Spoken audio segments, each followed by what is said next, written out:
In the warm, golden light of a late summer afternoon, a clever fox named Felix trotted merrily through the woods. The sun dappled through the leaves, painting shifting patterns on the forest floor. Felix was feeling particularly pleased with himself, having just enjoyed a rather satisfying nap in a patch of soft moss. His stomach, however, was beginning to rumble, reminding him that a nap, no matter how lovely, wasn't a meal. He licked his lips, his sharp eyes scanning his surroundings for any sign of a tasty snack.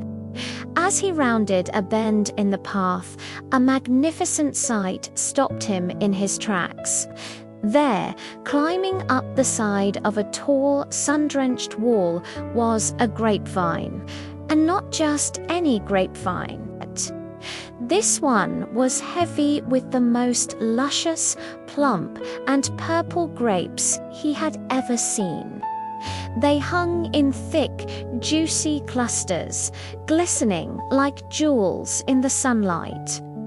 A sweet, tantalizing aroma wafted down, making Felix's mouth water and his stomach rumble even louder. "Oh, what a feast," he thought to himself. "Those grapes look absolutely divine. They must be the sweetest in the entire forest."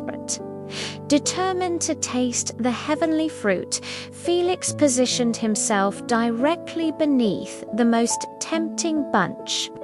He crouched down low, wiggling his haunches and gathering all his strength. With a mighty spring, he launched himself into the air, his paws outstretched, his nose twitching with anticipation.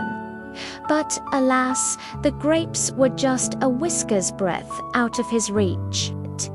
He landed back on the ground with a soft thud, shaking his head but not his resolve. "A minor miscalculation," he muttered. "I'll get them this time." He took a few steps back to get a running start.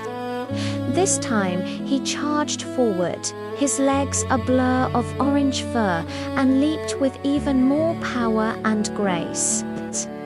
He soared through the air, higher than before, so close he could almost feel the cool skin of the grapes against his nose. But again, he missed. The grapes swayed mockingly just above his grasp, and he tumbled back to earth, a little more disheveled and a lot more frustrated. He tried again, and again, and again. He jumped, he scrambled, he even tried to climb the rough wall, but his claws found no purchase.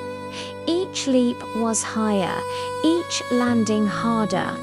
He twisted and turned in midair, employing every trick he knew, but the grapes remained stubbornly, tantalizingly out of reach.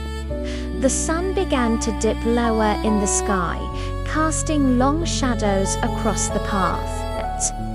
Felix was now panting. His fur was dusty, and his muscles ached from the effort. He glared up at the grapes, which seemed to glow even more invitingly in the evening light. He had spent the entire afternoon trying and failing. Finally, exhausted and defeated, Felix stopped.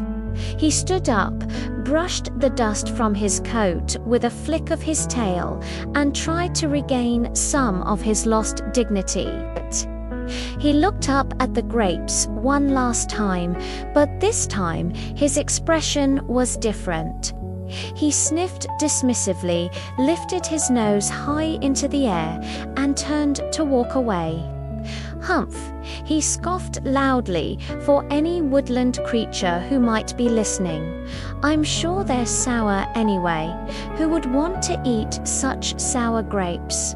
They're probably not even ripe.